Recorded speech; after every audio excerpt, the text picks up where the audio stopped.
Iya. Yo, sekarang pelajaran tema ada judulnya permasalahan sosial di sekitar kita. Sudah ketemu di bukunya? Jadi sudah dibagi. Jadi ibu tidak usah mencatat di papan tulis karena bukunya sudah ibu bagikan. Permasalahan sosial di sekitar kita. Setiap warga negara mempunyai tanggung jawab yang harus dilaksanakan sesuai perannya di dalam masyarakat. Salah satu bentuk tanggung jawabnya adalah melaksanakan nilai-nilai Pancasila sebagai dasar negara.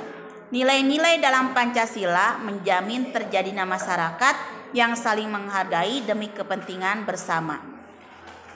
Apa saja akibat yang akan terjadi bila anggota masyarakat tidak melaksanakan tanggung jawabnya?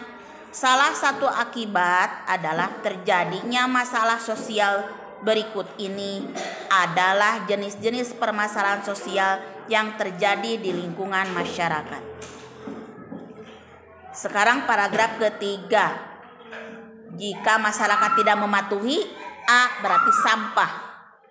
Salah satu kebiasaan tak terpuji adalah membuang sampah sembarangan. Jadi membuang sampah sembarangan itu adalah perilaku yang tidak terpuji. Misalnya siswa membuang bungkus permen dan makanan di ruang kelas. Nah, jangan, ayah nama sudah tahu. Di halaman sekolah atau di selokan dekat selokan. Warga masyarakat membuang sampah dapur di parit, di saluran air atau di sungai. Sampah pasar, sampah toko, dan sampah kantor banyak berserakan ke jalan raya. Karena tak tertampung di bak sampah, hal ini terjadi karena banyak orang tidak bertanggung jawab menjaga lingkungan mereka dengan membuang sampah sembarangan.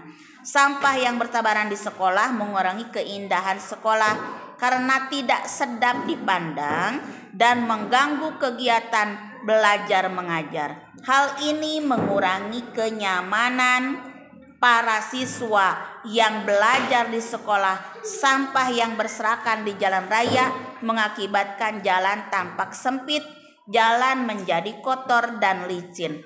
Arus lalu lintas kendaraan menjadi tidak lancar dan membahayakan para pengguna jalan. Hal ini memengaruhi kenyamanan dan keamanan para pengguna jalan tersebut. Yang kedua, apabila masyarakat tidak bertanggung jawab, kali atau sungai yang kotor. Nah, gara-gara membuang sampah ke kali atau ke sungai.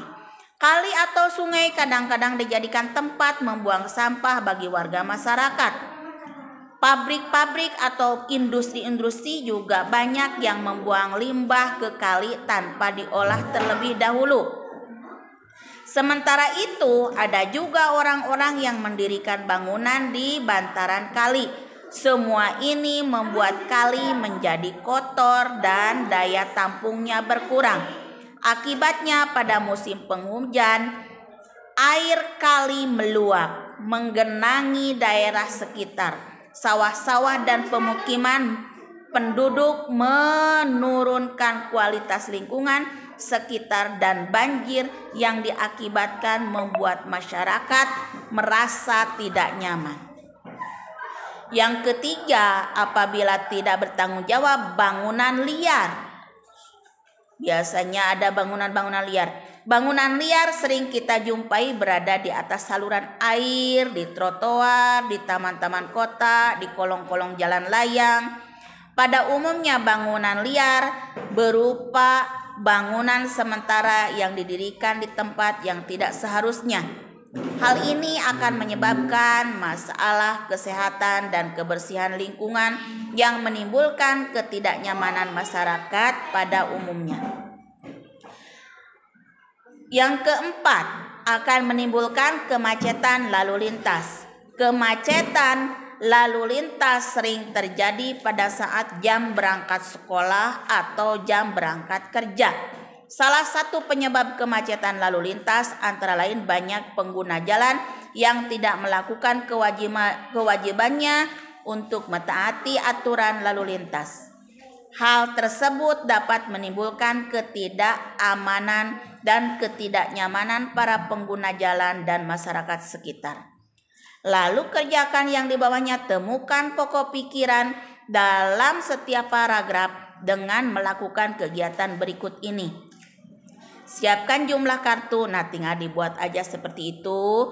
Buat pokok pikirannya. Ada berapa paragraf ini? 1, 2, 3, 4, 5, 6. Jadi kalian membuat 6 kotak atau kartu pokok pikiran. Buat 6 dari setiap paragraf. Buka lagi ke sebelah sininya ada, jadi 6 kotak. Nah, ada 6 kotak di situ.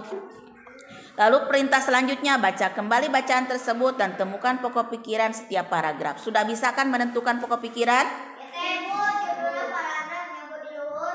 Mana? Nya. Tuliskan pokok pikiran tersebut pada lembar kertas kecil. Tidak usah di kertas kecil, di buku karena fasilitasnya hanya buku yang ada. Diskusikan pokok pikiran dan teman-teman di dalam kelompokmu. Berikan komentar dan saran yang membangun untuk setiap pokok pikiran dan yang dibuat temanmu. Boleh nanti saling baca tulisan teman kalian. Misalnya Akipa sareng Putri sabangku.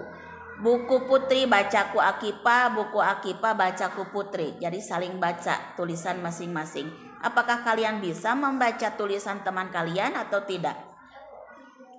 Kelompokkan pokok pikiran yang sama pada setiap paragraf. Ada yang sama untuk setiap pokok pikirannya. Ambillah sebuah karton lalu tuliskan di bagian paling atas judul bacaan. Tidak ada karton, tetap aja di buku tulis. Buatlah garis-garis penghubung sesuai jumlah paragraf yang ada. Iya, nanti di buku saja. Tempelkan semua pokok pikiran yang dibuat. Tidak usah ditempelkan karena sudah ditulis di buku masing-masing. Buatlah sebuah paragraf untuk membuat kesimpulan terhadap bacaan tersebut.